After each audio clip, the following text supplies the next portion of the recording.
जय हिंद एवरीवन, स्वागत है आपका हमारे channel Indian defence news Hindi में, जो आपके लिए लेकर के आते हैं इंडियन डिफेंस की प्रमुख अपडेट्स को कम से कम समय में। तो चलिए शुरू करते हैं आज का अपना ये एपिसोड। जैसा कि हम तो जानते हैं कि भारतीय नौसेना के लिए 26 राफेल एम फाइटर्स की खरीद की जानी है और इसके लिए फ्रांस के साथ जो निगोशिएशन है वो चल रहा था। तो आज सुबह 8:30 में एक बड़ी रिपोर्ट सामने आती है जहां पर कहा जाता है कि 26 राफेल एम फाइटर के लिए जो बेस प्राइस है ये फाइनलाइज हो चुका है और इस वर्ष के अंत से पहले जो डील है इसे भी फाइनलाइज कर लिया जाएगा। बड़ी बात यह है कि भारतीय नौसेना ने भी इंडिया स्पेसिफिक जो इन्हेंसमेंट है इनकी डिमांड करी है और ये इन्हेंसमेंट ठीक वैसी है जो हमें इंडियन एयरफोर्स के राफेल फाइटर में देखने को मिलती हैं, जिसमें हेलमेट माउंटेड डिस्प्ले सिस्टम, लो band frequency jammer, radio altimeter, इसके अलावा very high frequency range decoy और भी दूसरी चीजें हैं जो सामने रखी गई हैं। अब यहाँ पर एक और चीज़ है कि इंडियन मेड वेपन सिस्टम को प्राथमिकता दी गई है, जिसमें अस्त्र BVR मिसाइल, रुद्रम मिसाइल और शॉ जैसे वेपन सामने रखे गए हैं। तो वही MBDA मीटियोर और स्कैल्प भी इस डील का हिस्सा बनने वाली है और एक्सोसेट जो कि एंटीशिप मिसाइल है इसे भी कंसीडर किया गया है।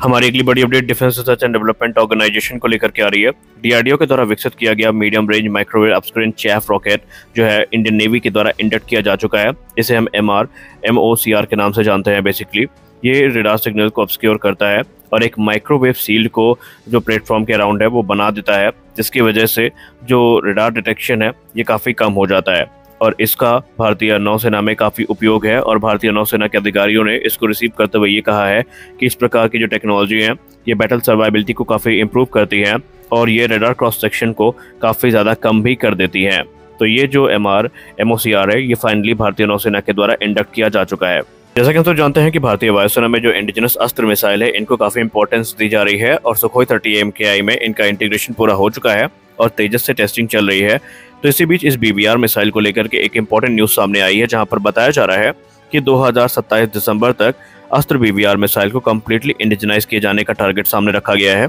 जहां पर initial measurement unit, data link receiver, data link transmitter सभी चीजों को इंडिजिनाइज किया जाएगा। ये हमारे लिए कितनी इंपॉर्टेंट है इसका अंदाजा इसी से लगा सकते हैं कि भारतीय नौसेना की जो राफेल की फ्लीट होने वाली है, भारतीय वायुसेना के राफेल की फ्लीट होने वाली है, तेजस के जो वेरिएंट्स हैं इन सभी में हमें अस्त्र BVR मिसाइल्स देखने को मिलेंगी और इसीलिए इनको इंडिजिनाइज करने का प्रयास युद्ध स्तर पर चल रहा है। तो सब जानते हैं कि भारतीय वायुसेना इस समय अलग अलग देशों के साथ जो यूज्ड मिराज 2000 फाइटर एयरक्राफ्ट है इनको लेकर के बातचीत कर रही है और ग्रीस के मिराज 2000 जेट्स की डील को लेकर के एक बड़ी रिपोर्ट सामने आई है जहां पर भारतीय वायुसेना ने ये कंफर्म कर दिया है कि ग्रीस का जो ऑफर है 18 मिराज 2000-5 फाइटर एयरक्राफ्ट का, इससे पहले भारतीय वायुसेना के द्वारा इवेलुएट किया जाएगा। भारतीय वायुसेना की टीम ये देखेगी कि इसमें कितनी सर्विस लाइफ बाकी है और प्रैक्टिकली ये हमारे लिए कितना यूजफुल हो सकता है और उसके बाद ही जो आगे की कार्यवाही है वो होने वाली है। हालांकि ग्रीस ने इन एयरक्राफ्ट्स को अनडिस्क्लोज प्राइस में ऑफर किया है और भारतीय वायुसेना जो कि 2035 तक अपने मिराज 2000 को ऑपरेट करना चाहती है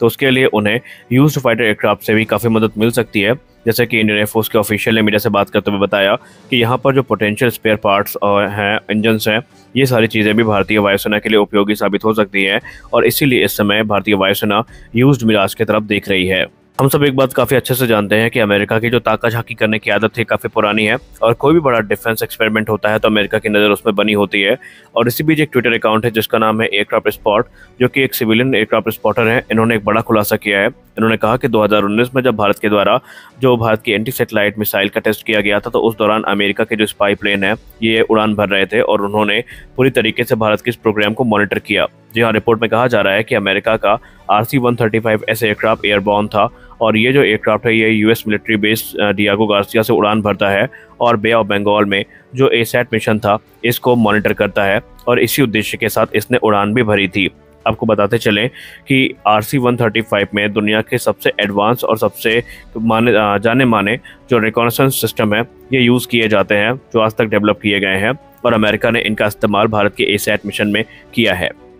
हमारी अगली बड़ी अपडेट अडानी डिफेंस और एरोस्पेस को लेकर के आ रही है। अडानी डिफेंस एंड एरोस्पेस ने थेल्स ग्रुप के साथ एक बड़ा एग्रीमेंट साइन किया है जहां पर भारत में वो 70 mm के जो रॉकेट्स हैं वो बनाने वाले हैं और ये न्यूज़ ऐसे समय पर आई है जब हाल ही में थेल्स और भारत डायनेमिक्स लिमिटेड के बीच में भी इसी प्रकार का एग्रीमेंट साइन किया गया था। थेल्स ने ये अनाउंस किया है कि ये जो पार्टनरशिप है ये काफ़ी इंपॉर्टेंट है क्योंकि यहाँ पर न सिर्फ इंडिया की रिक्वायरमेंट्स को पूरा किया जाएगा बल्कि जो ग्लोबल नेटवर्क है उसको भी ध्यान में रखा जाएगा। ये जो रॉकेट है ये अपने लाइट वेट के लिए जाने जाते हैं, कॉम्पैक्ट साइज़ के लिए जाने जाते हैं, एक्सट्रीम मनोवरेबिलिटी के लिए जाने जाते हैं और इन्हें मुख्यतः हेलीकॉप्टर में डिप्लॉय किया जाता है। ये डे एंड नाइट ऑपरेशन करने में सक्षम है। इनकी रेंज 1.5 किलोमीटर से लेकर के 7 किलोमीटर तक होती है। और आपको बता दें कि LCS प्रचंड हो गया, रुद्र हेलीकॉप्टर हो गए, उसमें भी हमें 70 mm के जो रॉकेट्स हैं देखने को मिल जाते हैं। तो आज के इस वीडियो में बस इतना ही। मिलते हैं अगले वीडियो में, तब तक के लिए जय हिंद।